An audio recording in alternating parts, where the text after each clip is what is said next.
Hello everyone, I'm Andy. And I'm Mark. No preamble, just straight in. Straight to business. Well, I saw your picture came on and then you just stood up and walked away. I needed to illuminate the situation. It's actually very bright, regardless. All right, good. Yeah, talking of bright, it is bright. It's lovely and bright. Beautiful sunny day. Yeah, we got clouds. We got clouds. Yesterday was 22 degrees, I believe. Yeah, which was good, as compared to 30 in Sweden is a little bit hot. As it was 30? Over the weekend. Was it? In Moore it was, yeah, 30 degrees. Oh, we 31, never had actually. that. I'm not surprised you live near the bloody North Pole. What do you expect? God, I love 30 degrees. In fact, you are... I've asked you before, how far are you away from the Arctic Circle? 100 kilometres? 100 miles. English miles. All right, 160k. And you've never been there? Why would I? My scooter's only got a fucking 70-kilometre range. You can walk the rest. I would dry up and then I'd be fucked because I'd have to push. You'd be eaten by mosquitoes, that's for sure. Well, not around here. I've never seen one around here, you know. What? No, never.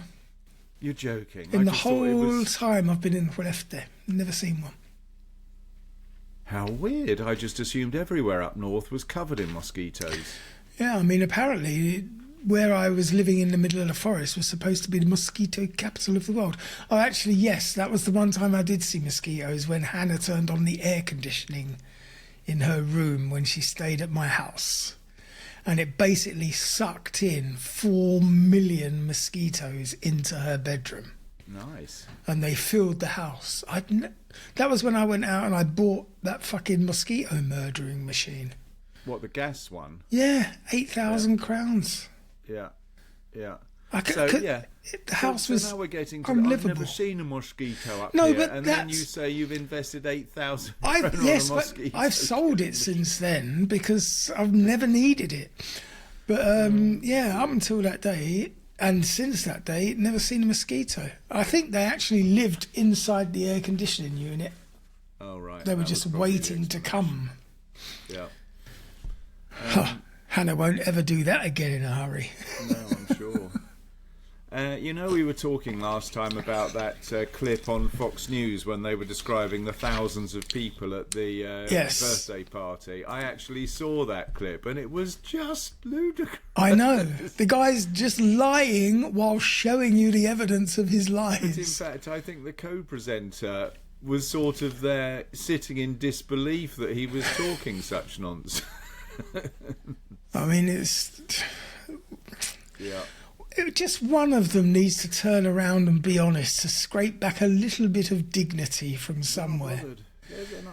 If they just turned around and said, oh, I can't do this, look, it's shit. It's clearly shit. Oh, sorry. And obviously on the same clip, I saw the Arc de Triomphe that you were talking about. That chipboard mock-up. Yes. That was literally covered in paper, where it was like it was wrapped in paper. It's fucking awful. Yeah, but that's not the Arc de Triomphe. That's an impression of the Arc de Triomphe as it's going to be when they build it out of stone. They're not going to build it out of stone. Do you think anyone's going to let him build anything? Did you see the plastic golden eagle on the top? It's awful. It was quality. I don't know what you're talking about. He likes a bit of golden eagle activity. Oh, there was a thing in the paper today about some fucking insignia that he's had erected, which is supposed to be an American symbol, but it's got the Nazi double-headed eagle, which for some reason has a duck's bill rather than an eagle's fucking pointy bit, and it's supposed to have the original 13 stars for the original 13 states as part of its insignia, but apparently he's only got 11. Didn't include the two 2 states that were seceded. Sorry, when did America have 13 states? When it was initially America, the United States of America. 250 years ago, it only had 13 states. Yeah. And how many is it today? 51 or 52? 50. No. It's 50. I thought it was 50. I'm going to put you on my whatever podcast and get you to name one American state. India. Asia. What's it called again? What's up? What's up? No, what's that thing called? Whatever the weather. No, but it's not been a good week for poor old Mr. Trump. The Supreme Court is actually, it seems, turning against him. Which is pretty amazing considering he planted most of the Supreme Court there himself. Absolutely. Simply to back him up. Yes. And, but, it's about time people started turning against him. And have you read, it's a nice combination of UK and American story. Have you read the BBC and this 10 billion lawsuit? Oh, that's going nowhere. Yeah, but have you read what the BBC are doing? Absolutely, we'll accept the lawsuit, but now we want to do some discovery. So can you please provide us with all of your phone and text message records for the 2 days prior to the... So what they're doing is, rather than actually answering the case, they are actually establishing that he did promote the January the 6th riot, which is a perfect tactic because he's not going to provide anything. Well, of course not. He never does. So because he knows it's incriminating. Did you know that? Do you remember who was the Clinton and the blue dress and Lewinsky woman? Monica Lewinsky. Do you remember that? Well, apparently, AJ Carroll, what's her name? The one who's just won the $5 million. Oh, she hasn't just won it. Yeah, the one that he raped in the changing room. That could be any one of hundreds. Well, apparently she's got a stain on her dress with DNA, obviously. And the only reason why it was not presented in court is because Trump refused to take a DNA test. You don't need to ask his permission. Just fucking check any McDonald's in America and grab all the empty fucking supersized Coca-Cola fucking... No, but the thing was, it was in a civil case. It wasn't a criminal case.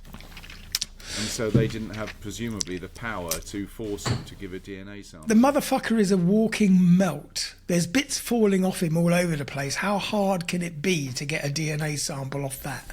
Well, anyway. So that judgment definitely went against Trump. So he actually has to... There's no more appeals. He has to pay her the $5 million. So that didn't go well for him. The birthright didn't go well for him. One thing did go well for him. Apparently the power of the president or something has been protected. Anyway, in what respect? It's been a busy week.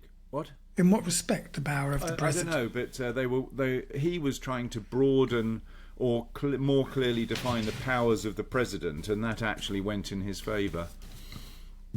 I mean, technically, he's got no powers. We all know that. He's not pushing any buttons. No, he's not.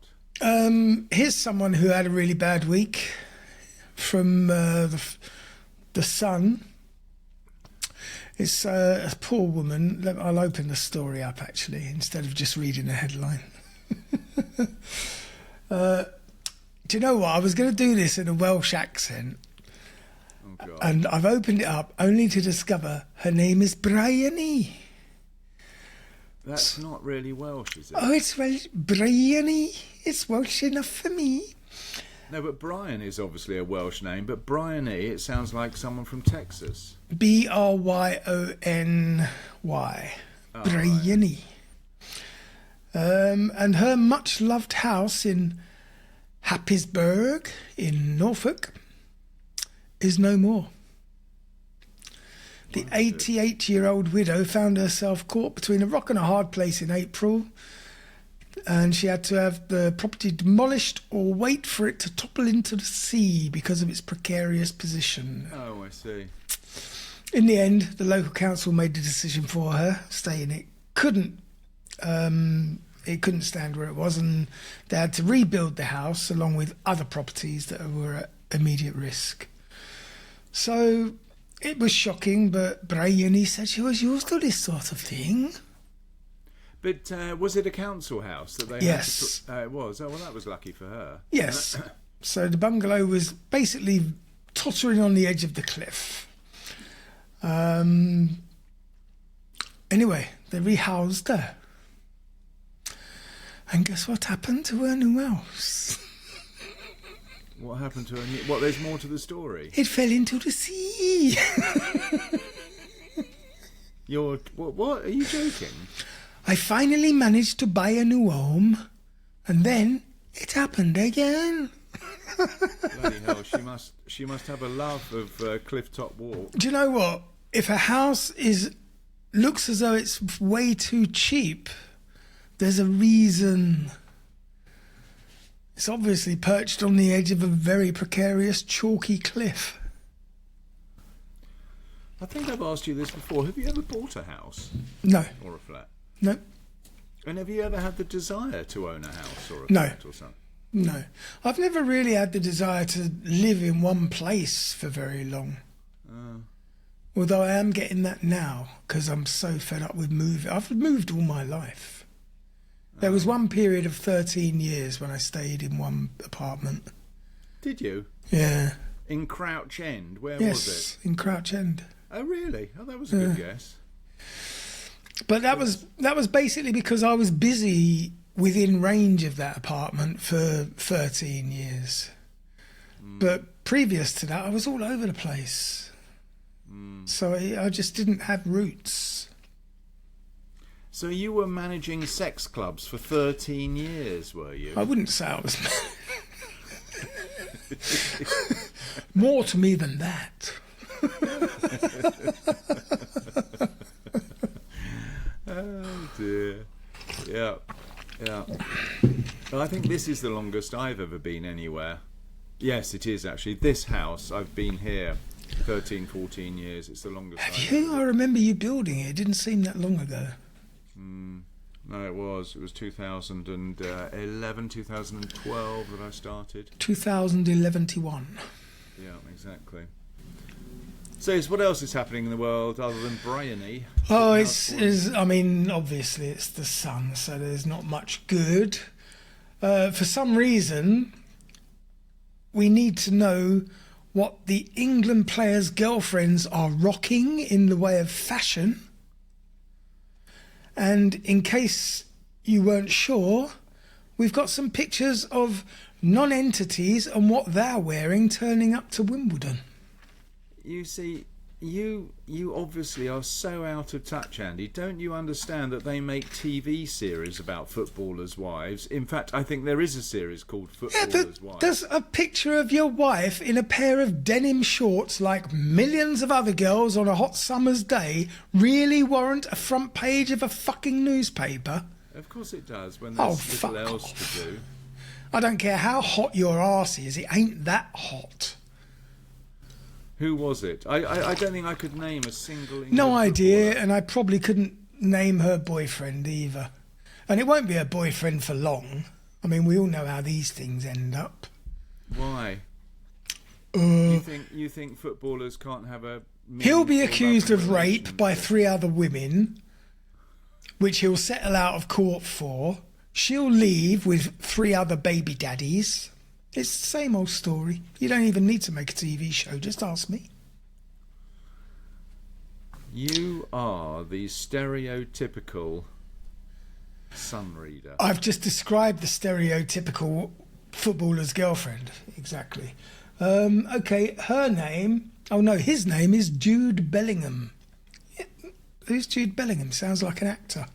No, he's an England footballer. Are we through to the final 16? No idea. Because I know Sweden got knocked out by France. Well, they would. It was France. I know that we couldn't even beat the fucking Congo. Don't be ridiculous. We haven't played the Congo. Is not. We in the did. World Cup. Yes, because I told you they've invited all these nobody teams who didn't have to beat anyone to qualify. DR Congo, Dr. Congo, Dr. Pepper's fucking African cousin. It's quite a big country, actually, the Congo, looking at the map. It's probably 4 or 5 times the size of the UK. Oh, in that case, they've probably got a really good football team on the international stage. Who did they beat to qualify? I don't know. Nobody, that's who. That's why. And, I was moaning about the size of the World Cup competition. Apparently, it has expanded to 48 teams for this competition, not just the 32 that I was moaning about. All right. Congo's quite an interesting country, actually. What is the capital of Congo? Who the fuck cares? Kinshasa.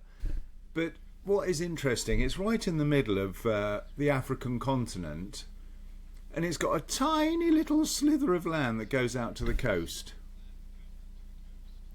Tiny little slither of land to give it access to the sea. That must be a busy old port. Anyway. Why? What do they export, apart from people? Bananas. Isn't the Congo one of the biggest producers of bananas? You're just making that shit up now. No, aren't I? What's that very famous make of banana? Concliuli or something. I thought they came from the Congo. Really? Anyway.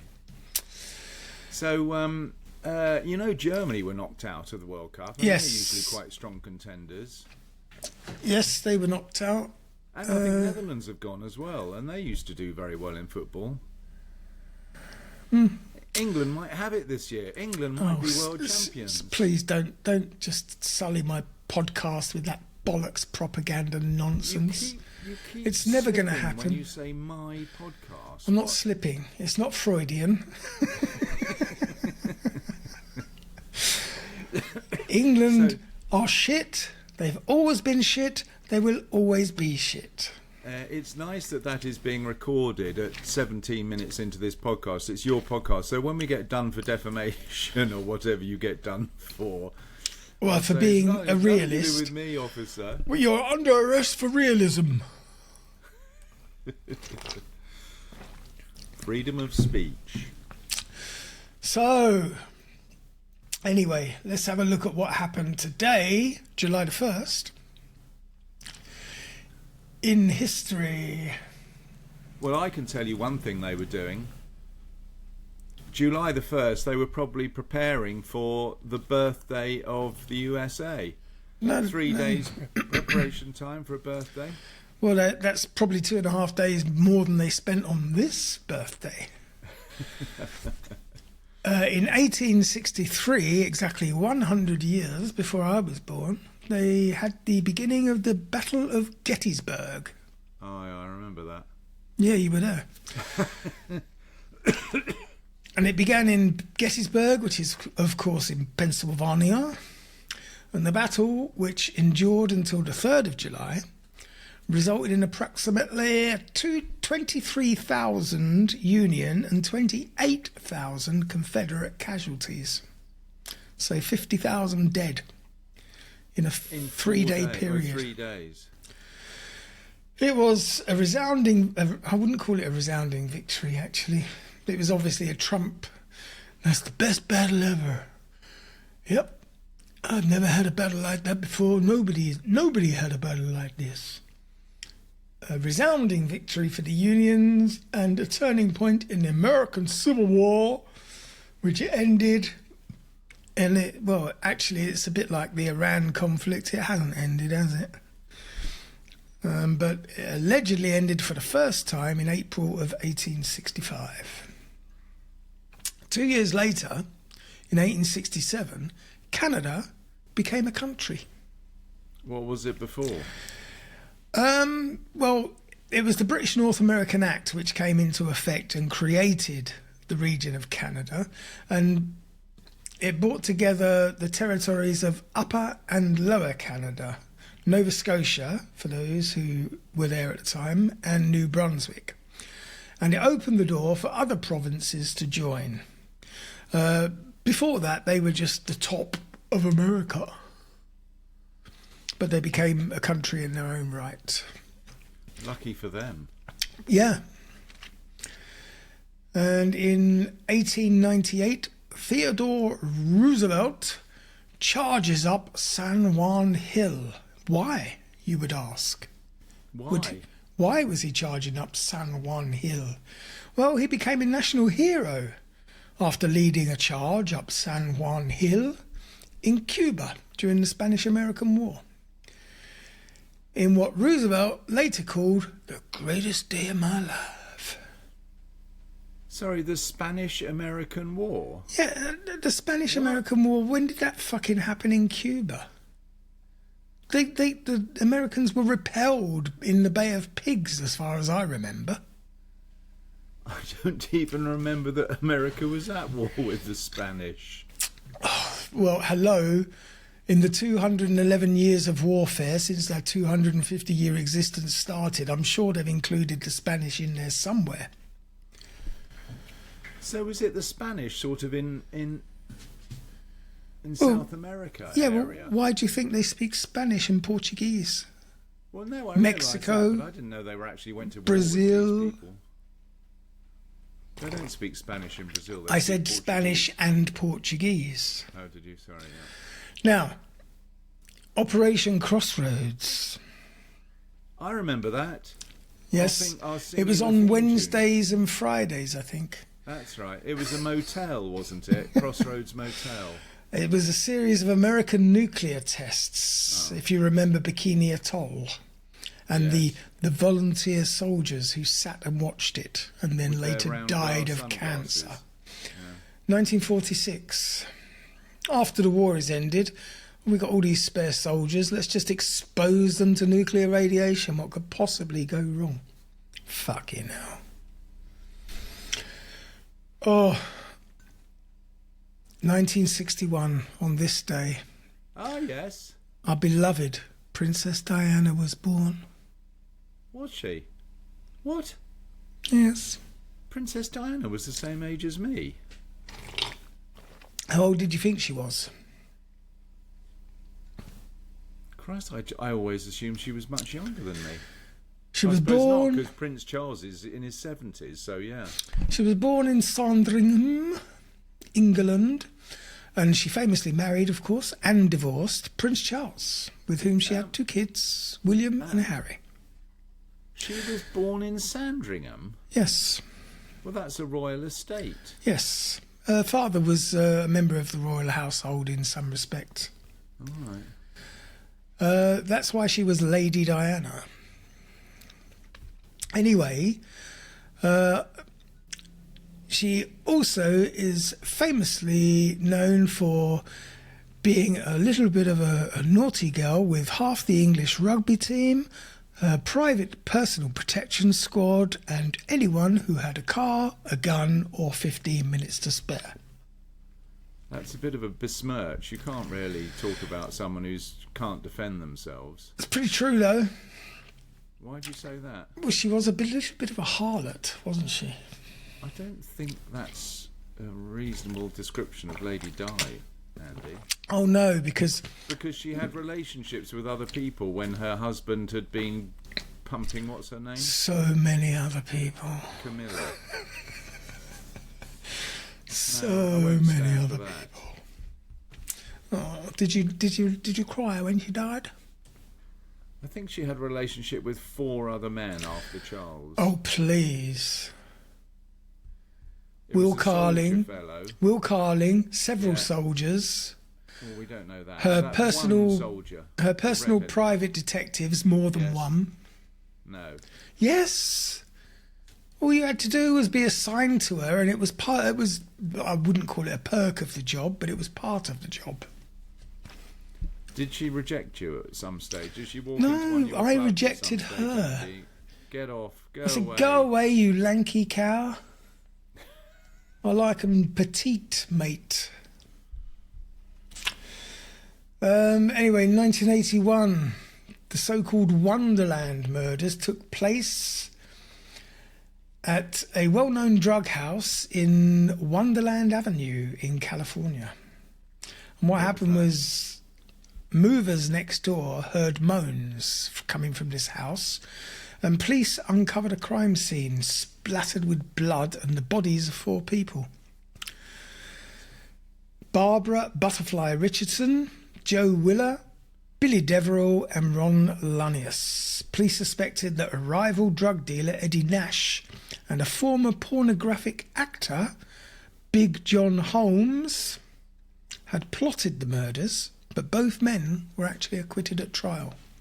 Wasn't he Big John? Yes. He was a famous porn star. Very famous, yeah. He Big wasn't John. in... I don't know. I can tell you now, I don't know. I've never been one for watching or remembering porn films, and No, certainly not the names of the fucking blokes in them. What was the most famous porn film ever?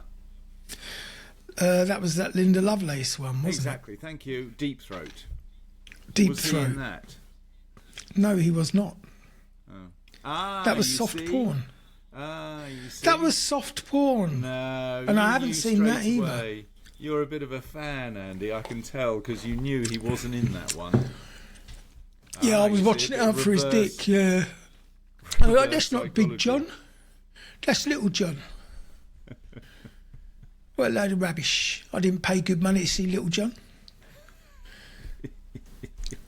Would you get your money back if you made a complaint at the cinema? You could try. Oh dear. Anyway, that's enough about that nonsense. So nothing really of any note happened on this day in Well, history. other than the Battle of Gettysburg, for Christ's sake, that was pretty monumental. I'll tell It you was what, just an excursion. do you reckon in the second or the first and second World War, do you reckon 50,000 people were killed in one battle over 2 or 3 days? In the First and Second World War, tens of thousands were killed in over 3 days. If you had to charge on the front lines and go over the top, you basically ran into machine gun fire and mortar shells. And you had to keep doing that until the enemy ran out of ammunition. I'm going to Google that at some stage. What is the highest casualty rate in the shortest period of time? You'll probably find something like the Battle of the Somme. Yeah, the Somme was pretty grim, wasn't it? Anyway, that brings us to today's subject. And I've called today's episode, and you'll like this, History and Mystery. I'm quite So proud what of that. are you? All right, go on then. So basically, 3 places we're going to visit. One is history, one is mystery, and one is a little bit of both. So we're going to start with the puzzling history of the Nuraghis. That's out of Game of Thrones. Nuvalis, wasn't it? I said Wasn't that in Game of Thrones? Nuraghis. All right. And ancient stone towers that have become symbols of Sardinia, off the coast of Italy. And, I mean, Sardinia is not a very big place, but you'd be amazed at how many of these towers, these stone towers, exist. All right. And they were built by the Nuraghic civilization in the Bronze Age, nearly 4,000 years ago. And we're not entirely sure, but they may have been used as fortresses, community centres, or even private residences during the Bronze Age. So hang on, when you say towers, you're talking about a building. I'm going to tell you how they were constructed as well. You're going to be quite Oh, impressed. I thought you meant a stack of stones, but you're actually talking about a building with doors and windows. Definitely windows. So in Sardinia, an island off the coast of Italia, thousands of looming stone towers, known as Nuraghes, dot the horizon against the Mediterranean blue sea and sky. And while some stand alone as single towers, other structures are entire sprawling complexes complete with walls, courtyards and adjoining villages. And at first glance, these stone buildings are kind of reminiscent of castles that date back to medieval times, but in reality, the Nuraghes, or Nuraghi, were built nearly 4,000 years ago, and their sturdy design has withstood the millennia as evidence that the Nuraghic people who built them were far ahead of their time. Over the more recent decades, archaeologists have discovered 7,000 Nuraghi towers on the island. How do you spell Nuraghi? Oh my lord. Nuraghes. All right. But despite their prevalence, their purpose still remains somewhat of a mystery. As I say, we're not sure if they were military fortresses, temples, residences, or something else entirely. That's what experts are still trying to figure out. Experts. The Nuraghic people occupied Sardinia from around roughly 1900 before Brian until 700 before Brian. And while much of this flourishing society remains murky, the civilization was a dominating presence in the Mediterranean for centuries. They engaged in both trade and warfare, controlling various ports on the island. Sardinia is quite rich in mines, primarily copper and lead, and the Nuraghic people were skilled metalworkers. They imported from across the Mediterranean tin so that they could make bronze figurines of people and animals, in addition to artifacts like swords and jewellery. They also made bronze casts of the Nuraghis themselves. The Nuraghic people mainly lived in villages consisting of simple huts, most of them constructed in the shadow of the Nuraghis. However, since they left behind no written records whatsoever, historians are left to speculate about most of their aspects of society. Indeed, the most concrete evidence of the Nuraghic civilization is their namesake, the Nuraghi. While much about them is left behind by the Nuraghic people, archaeologists have studied them enough to split the structures into roughly three categories: the proto-Nuraghi, Tholus Nuraghi, and complex Nuraghi. Mr. Miyagi. Wax on, exactly. Wax on, wax off. The proto-Nuraghi is or corridor Nuraghi as it's called, is the earliest rendition of the structure, and these were likely built between 17 and 1500 BB. They weren't as round or as conical as the structures that came after them, and instead of a circular room inside, they had long, narrow corridors. Like all Nuraghis, proto-Nuraghis were constructed without mortar or cement and used just the weight of their own stones to hold themselves together. They typically contained a stairway that led to a flat roof, which probably and seemingly had wooden huts on top of it. So they were basically a fortified stilt house, I think.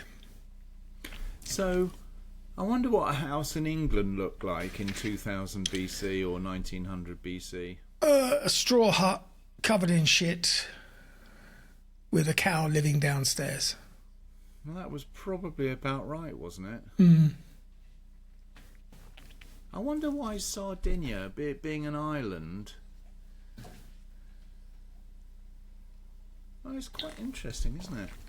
I'm always, amazed at what they used to be able to do. And when you say they used to import tin from Europe and bronze and make things... Yeah, where did you find your tin shop? Where would you go to buy tin? That's sort of industrial. Yes. Metalworking was industrial. Still is. Now, later, the Nuraghis had more complicated designs. Next came the Tholos Nuraghi, and this structure is the most frequently seen across Sardinia today. It's a single conical tower that rises into a beehive-like shape, and they had 2 or 3 levels made completely from stone, and some of them reached heights of up to 60 feet. Quite tall. What? Yeah. 20 metres. How old is Stonehenge? Ooh, it's about the same age, I think. Yeah? It's a Bronze Age structure, if I'm not mistaken. We were managing to turn a few stones up on their end, and these people were making 3-storey houses. Yeah, something like that. Later Nuraghis had a more complicated design, and this was the... sorry, I've just read that bit. You see, you're putting me off. Now, a short corridor led to a round chamber inside with a spiral staircase, which ascended to the top of the structure, and there were small slits in the walls which allowed light to penetrate through the stone. I would argue they also allowed bows and arrows, but maybe there was no archery in those days. As the centuries went on, Nuraghis became only more impressive, eventually resembling medieval castles. And these complex Nuraghis typically featured a centre tower with multiple smaller towers surrounding it. The structures were connected by fortified walls with walkways that formed a courtyard. And some complex Nuraghis had 2 or 3 layers of walls, and the centre towers were up to 100 feet tall. I mean, that must have been a hell of a That's structure. 10 metres. I mean... What are you talking about, 10 metres? It's 30 metres, you idiot. 30 metres. I mean... There's going to be such a good edit there.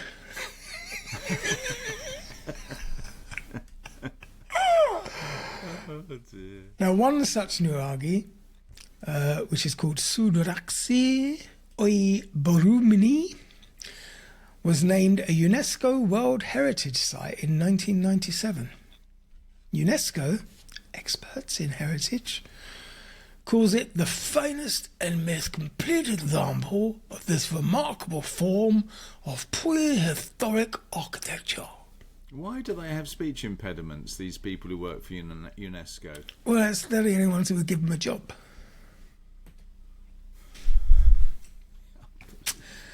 Jonathan Ross started there, you know. While the original purpose of the Nuraghi remains a mystery, archaeologists have put forth various theories about it. And they published this study in Open Archaeology, a magazine for archaeologists, I guess. Researchers laid out the most common explanation, which, of course, includes the following. One popular theory claims that the Nuraghis were built as a means of defence from foreign attacks. Supporters point to the complexes within fortified walls and towers with slits that may have been used to throw spears or shoot arrows. Oh, so they did have bows and arrows. However, some other researchers have argued, because they're better experts than what you are, that the Nuraghis, particularly the earlier corridor Nuraghis, would have been impractical and too small to hold a community seeking refuge against a military assault. So rather than fortresses, the structures may have acted as intimidating symbols to deter attacks. A bit of face pulling, as it were. I think most researchers, like a little, what do you call it, a community hall. They used to have a bit of dancing going. Yeah, on they there could on have Saturday shown. night. They could have shown movies or something at the weekend. Exactly. Yeah, dark corridor. It's perfect for watching a film. Well, yeah. You watched the film. I'm just taking your daughter into the corridor, ain't I? And yet again, you immediately. Just.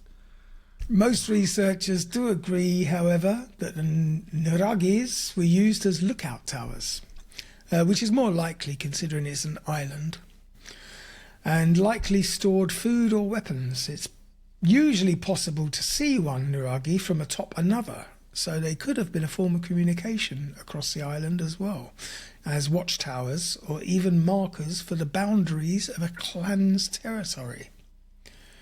Because even on an island, you're going to have clans. When did the Romans start raping and pillaging? Well, what did they ever do for us? They must have started quite early. I can't remember when the Roman Empire. I'm not the Roman Empire, but when they started, sort of going on little treks. Because Sardinia. Well, I mean, look, I don't want to get too messed up with dates because we're only talking about history. You don't want to get and we're talking about a certain point in history in a certain place. I don't want to discuss how it intersected with every other history. But that's what makes it interesting. We're going to talk about 2 other points in history already. All right. Go for it then. I thought you said the next one was a mystery, not a history. Well, it's a mystery with a history in history with mystery. So other historians believe that the Nuraghis were ordinary family houses. Artifacts found in lots of them, like pottery, grinding stones, small tools, animal bones, of course, and spindle whorls, suggest that domestic activities took place inside the structures. They may also have been elite dwellings or meeting halls, as many of them were built in the centre of villages. I told you it was a bloody village hall. Oh yeah, okay, it was a village hall. And that's probably where they kept their church boats. I'm pretty good at this, I tell you. Another hypothesis suggests that they held religious significance and perhaps even served as temples, although there's absolutely no evidence to confirm that. But ceremonial objects have been discovered in some of them, but they may have been repurposed for ritual use long after the Nuraghic civilization built the structures. In 2002, a study published in the Journal for the History of Astronomy uncovered potential astronomical links. The entrances to a number of Nuraghis seem to align with the sunrise on the winter solstice and the southernmost point of the moon's rise, which is a load of horoscope nonsense, as we all know. What do you mean newspapers? Do they still have horoscopes in the Sun? I would have no idea because I haven't read a physical copy of the Sun in 30 years. That would be a good... what you could do is, just as a quick idea, you do this day in history thing, you could read out the funniest horoscope. Oh, that affects 1 in 12 of the live population of civilization on the planet today. Yeah, exactly.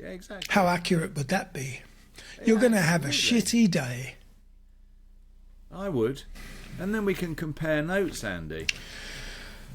See if it came true. What are you? You must know your star sign. I'm a ram. What's that, Aries? Yeah. I'm Pisces. Yeah, you're a fish. Well, I would do that. In fact, what is it? Magic Meg or something? Mystic Meg. Is she still around? Highly unlikely, unless you know any fucking mediums. Oh, I see. She's died, has she? Well, I would hope so. She was about 80 when I last saw the sun. When you last read your horoscope. When I last saw the sun. Yeah, I follow my horoscope religiously. Do you know what? That's the quickest way to end any kind of burgeoning relationship. Is just if a girl says, "What's your star sign?" I'd be like, bye. I just got to go out for some cigarettes and milk.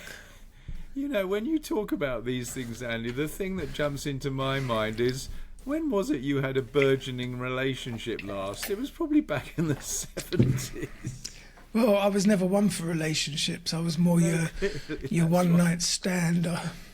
Burgeoning relationship. I'll have you know I've had more girlfriends than you've had hot dinners, mate. I'm sure you have. And what's even more shocking is you're probably proud of it as well. Now, this tenuous horoscope fucking connection suggests that the Nuraghis may have been used by the Nuraghic civilization as a kind of calendar to determine when to plant crops, celebrate certain ceremonies, etc. But it's not likely. They try to attribute calendar and bollocks to Stonehenge as well. It's just nonsense. Well, one thing they can do... It's basically a lot of stones put together to stop you getting wet in the rain. Yeah, maybe. Solved it. It could have been covered in sort of brush and things to keep it weatherproof, and all of that has disappeared just to leave the stones behind. Wouldn't have thought that was very necessary in Sardinia most of the year. No, I've never been. It's one place I've always wanted to go, actually, Sardinia. Despite the mysteries, however, they do provide an unparalleled look into the ancient history of the Mediterranean. The Nuraghic civilization that built them may be long gone, but the stone towers still stand today as iconic symbols of the islands of Sardinia. I think another reason for me to go. Maybe this year could be the year I go to Sardinia. Well, I'm just wondering if we've ever insulted the Sardinian president. You'd have to worry about going in there. No, Sardinia is part of Italy. Yes, but even worse, have you insulted the mafia lately? No, but you've got that pretty spicy Prime Minister of Italy who stood up against Trump. Oh yeah, she's a bit saucy. Meloni, or whatever her name is. No, that's his wife, isn't it? Melanoma. God. Now, we're going to go to the history with the mystery. All right, I'm intrigued. And this is the eerie history of a place called Huska Castle, which is a Gothic fortress, and it was built to seal a gateway to hell. Really? Hidden by thick forestry, Huska Castle is in Chechnya, and it's shrouded in nightmarish myth and occult legend. It was built atop a cliff in Prague's countryside, mysteriously isolated from all trade routes. It had no source of water or fortification, and some say it wasn't built to keep evil from entering, but to prevent it from getting out. Novel take. According to the castle's official website, it was built in the 13th century as an admin hub for the king. But Czech folklore maintains that the true purpose of its construction was to seal a gaping crack in the limestone, and locals believed that this was, in fact, a gateway to hell, from which demonic beings emerged to feed on villagers and drag them back into the abyss, never to be seen again. It's all fake news. It's phony stuff. That's the wrong button. It didn't happen. Idiot. It's the right button. No, it's not. You should have had the do.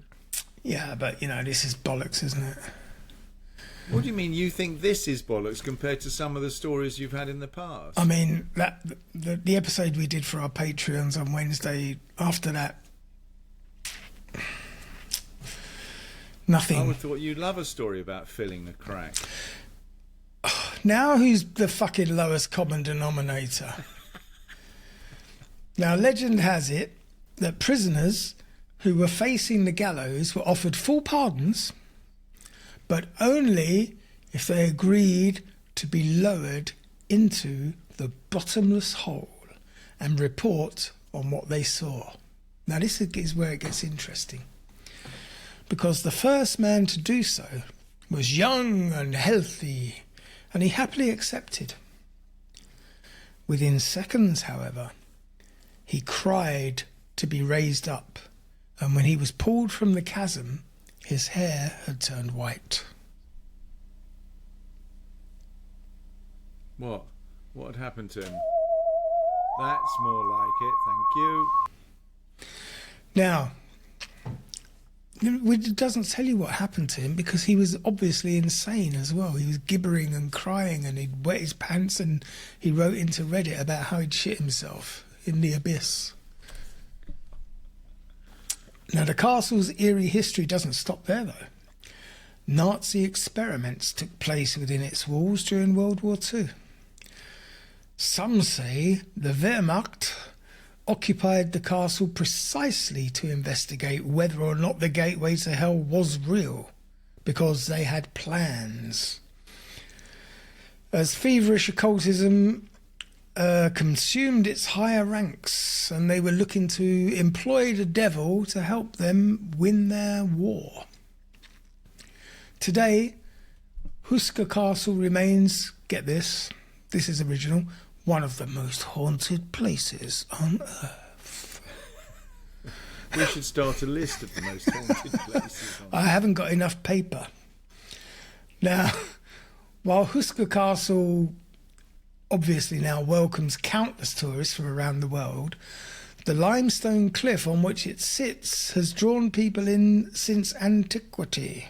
Archaeological evidence shows Celtic tribes inhabited the land far before the Middle Ages, and Slavic tribes migrated to the region in the 6th century.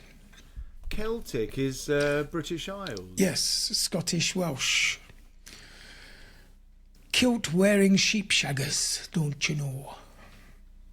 What were they doing there? Oh, looking for sheep. I don't know. All right. So, as Bohemian chronicler Václav Havík detailed in his Czech Chronicle in 1541, the first known structure at the site was a small wooden fort in the 9th century. Havík also recounted local folklore that he described the emergence of a crack in the cliff, and it revealed a seemingly endless abyss that villagers deemed the entrance to hell. So this dates back to the 9th century. Locals were terrified of the half-human hybrids that began to crawl out of this hole at night and tear livestock apart. Fearful of turning into these demons themselves, villagers avoided the rocky entrance. They tried to block it with stones, but the abyss allegedly gobbled up anything they dropped into it, refusing to be filled. King Ottokar I of Bohemia had the Gothic structure built sometime between 1253 and 1278. Oddly, the original construction omitted stairs from the courtyard to the upper floors, and most of the structure's defences were built facing inwards. It was as if the purpose of the castle just wasn't to keep invaders out, but rather to keep something trapped within. And perhaps most notable of all, the king had the gateway to hell sealed with stone plates and had a chapel built above it. And the chapel was dedicated to the archangel Michael, who led God's armies against Lucifer's fallen angels, leading some to believe that the gateway truly existed and still does. So there's evidence of this crack under the castle, is there? Well, there's definitely evidence of a chapel built on top of it. And by 1639, the castle was occupied by a Swedish mercenary named Oronto. The black magic practitioner allegedly toiled nightly in his laboratory in an effort to create an elixir for eternal life. We call it hembrent. Oh. And this instilled villagers with so much mortal fear that 2 local hunters assassinated him. Oh no. Superstition, you see, a bit witch hunty. Despite Oronto's death, locals continued to avoid the area. Scholars have since discovered some cracks in Hayek's histories, and any evidence of Oronto's existence is actually rather dubious, so there may never have been a Swedish mercenary. But Huska Castle did trade hands between various nobles and aristocrats in later centuries. It was renovated in the 1580s, fell into disrepair by the 1700s, and was fully restored in 1823. A century later, Josef Simonek, who was the president of Skoda Auto, purchased the castle for himself, thus cementing the gateway to hell rumour. Imagine. Who better to own the gateway to hell than the guy who drives the Skoda? I don't know what you're talking about. In the, Skoda's a great company. in the 1940s, as I said, the Nazis took over the castle during the occupation of Czechoslovakia. Though their reasons for doing so are unclear, as the castle lacked any defences and were 30 miles away from Prague. According to Castles Today, popular publication, some believed they needed to secure the 13,000 manuscript library of SS leader Heinrich Himmler, who was obsessed with the occult and believed that its power would help the Nazis rule the world. Imagine going up to Hitler and using that as part of your CV, as a proposal. So what are your plans for this invasion, exactly? Well, I intend to recruit the devil and several of his top fucking leaders. Well, wasn't that Raiders of the Lost Ark? That's what he was up to there as well. Yeah, but the thing is, to be accepted as a viable war option, just... As an occultist? Yeah. Yes, this is a good idea. We'll have the demons of hell on our side. Himmler allegedly feared that his trove of blasphemous materials would be destroyed in the war, but it was something even more sinister. Locals at the time reported strange lights and horrifying sounds coming from the castle. Some people say that many top Nazi officials, including Himmler, attended dark ceremonies at Huska Castle in which they attempted to harness the power of hell. And it's now a hotel and conference centre, I'm sure. Well, after the war, the Simonek family regained ownership of the castle and they still own it to this day. The castle has been open to the public since 1999. And many visitors are baffled by its counterintuitive architecture and unnerved by the fresco paintings in the chapel. And the strangest of these paintings depicts a creature with the upper body of a human woman and the lower body of a horse, or as we call it, a centaur. Yeah, that's not that unusual. No, although it's usually a man who is a centaur, not a woman. Well, they must have had men and women centaurs. I think the guy who did the painting just wanted the boobies, because centaurs are naturally topless. Well, they don't wear clothes, do they? I've never met one, so I don't know. Perhaps they do. Oh, really? While it was unheard of at the time to include depictions of pagan mythology in a church, even more staggering is the fact that the centaur is using its left hand to shoot an arrow. As we all know, left-handedness was associated with service to Satan.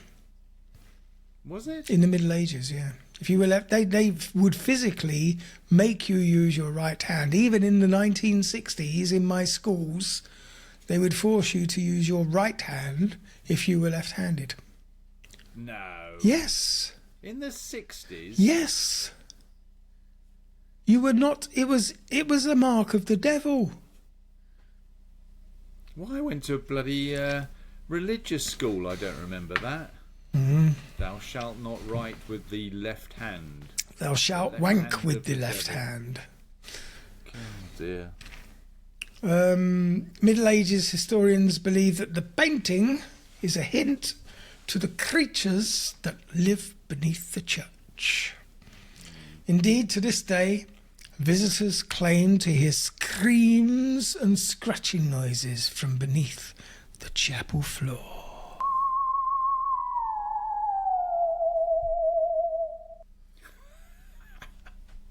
Oh, I scared myself with that story. Anyway, now we're going to move to Scotland, by the way. And we're going to go to a little place called Huska Castle in Wales. Exactly. You're getting confused. You need to get your geography down. It was built in the 13th century by the clan Maxwell. And it's a striking triangular fortress on Scotland's southern coast which can still be visited today. Now, you'll believe it or not, comparing the size of Scotland with the rest of the UK, there are more than 2,000 castles scattered throughout Scotland. That's a fucking incredible number. Well, wasn't it because the bloody Vikings used to land in Scotland? Well, no, but it was also to keep the English at bay, of course. I suppose. Yeah, you're right, actually. Yeah. And not many have seen as much historic conflict as Huska Castle, situated on the southern coast about 7 miles from Dumfries. The 13th century monument withstood the wars of Scottish independence and its numerous sieges by the English. Dirty English. The Huska National Nature Reserve that hosts the eponymous structure actually contained 2 castles. The older of the 2 structures, however, was rather misguidedly founded on land that was too soft to support it, so only the foundations remain. The castle still standing today was constructed nearby when someone realised what they'd done. From King Edward I, who besieged it with 87 knights and 3,000 men.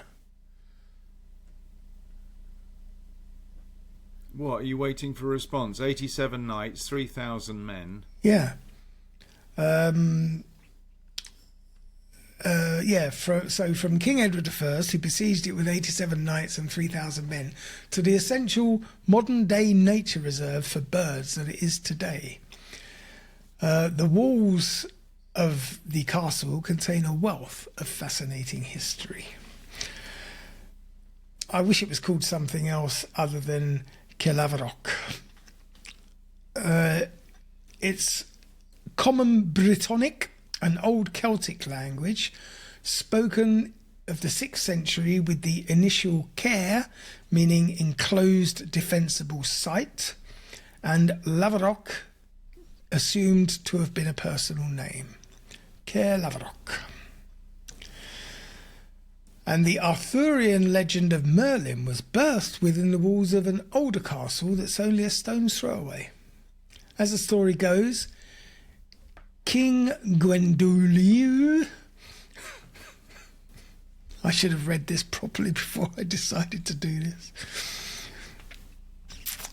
King Gwendolew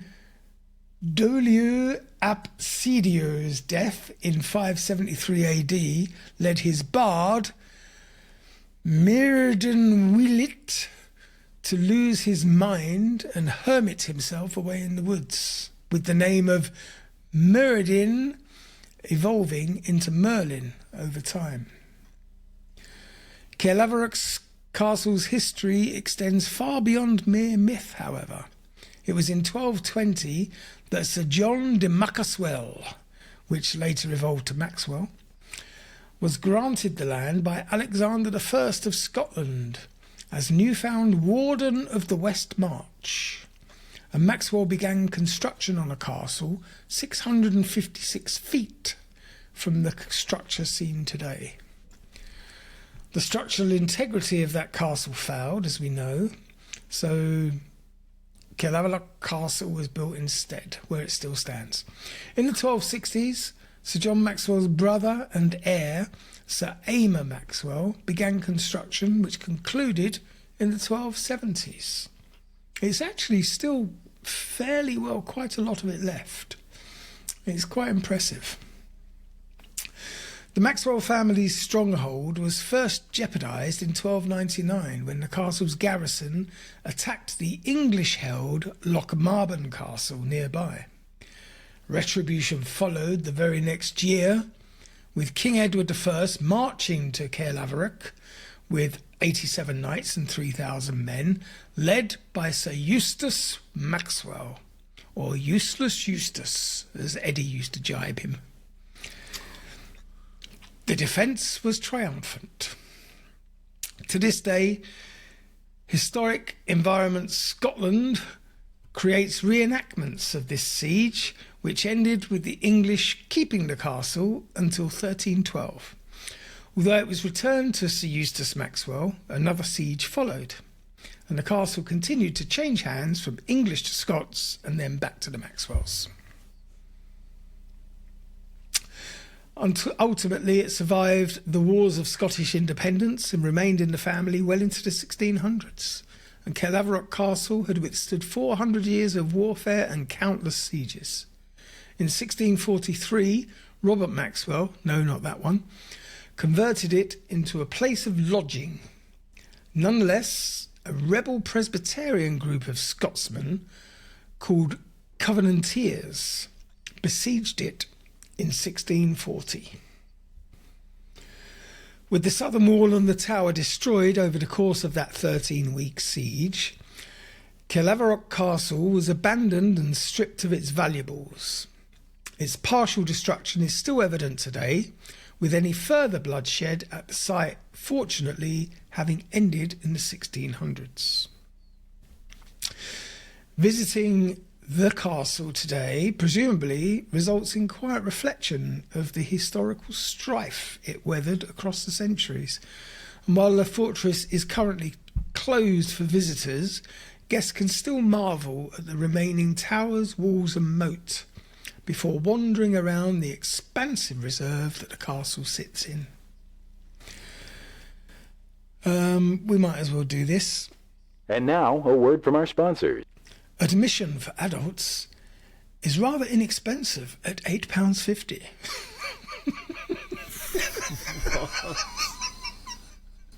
What is this? Did you get this information out of a tourist guide or something? What are you paying for? Aside from £8.50? Yeah, you can only walk around the outside, but it's actually quite impressive. But aside from everyday visitors, Caerlaverock Castle has been prominently used in feature films, most notably the David Tennant romantic comedy The Decoy Bride. I don't remember that one. I thought you were going to say a Sean Connery movie. You've definitely seen it because you love a romantic comedy. Of course I do. Who doesn't? What do you mean? Perhaps most notable is that the castle's triangular shape is unique in Britain, while the nature reserve offers 15 habitats that include ancient woodlands, swamps, ponds and untouched grasslands. The reserve sees the River Neath connect with the Solway Firth, with sandbanks still the same as their 13th century counterparts. And for the wildlife, the Caerlaverock National Nature Reserve is one of only 2 homes in Great Britain for tadpole shrimp. Imagine.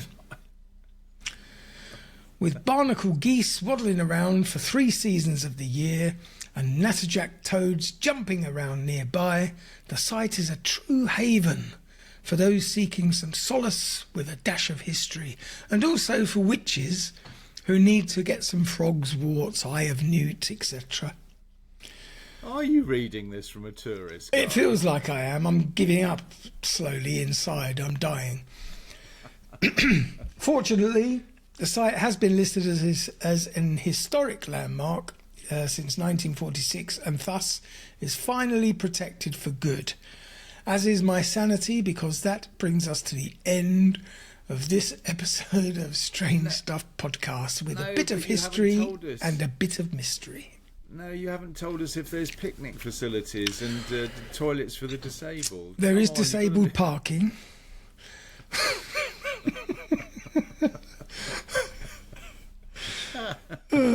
I was looking specifically for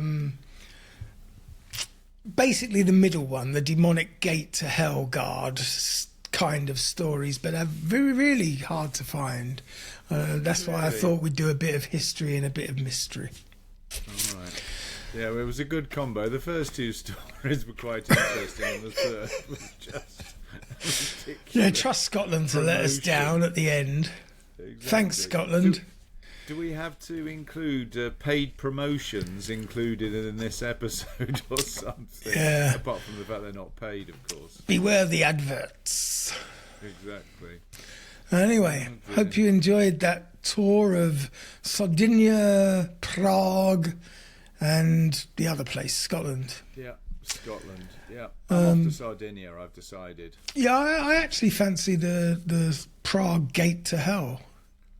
Yeah, well, you would. Well, that's the difference between us. I want to go to an island paradise with clear blue waters and a bit of history, and you want to go to some gateway to hell. Yes, with a VIP badge. Anyway, thanks for listening.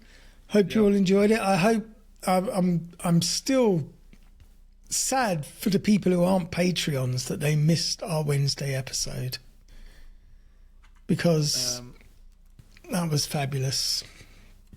What was that? That was the Reddit one. That was the crap. The episode is called Crap, and it's not. It's really good. But anyway, it might get released as a freebie at some point, because I feel you need to give that out as a little present. Yeah, I feel that deserves a little wider audience. Or alternatively, you could become a Patreon and listen to it for yourself. That would be wonderful. Anyway, have yourselves a great week. In the meantime, don't do anything we wouldn't do. Don't enter the gates of hell through a castle in Prague or Czechoslovakia or anywhere else. Do go to Scotland and pay just £8.50 to have a little walk around Huska Castle, and also the other one, Sardinia. Go there. Bye for now. Cheerio.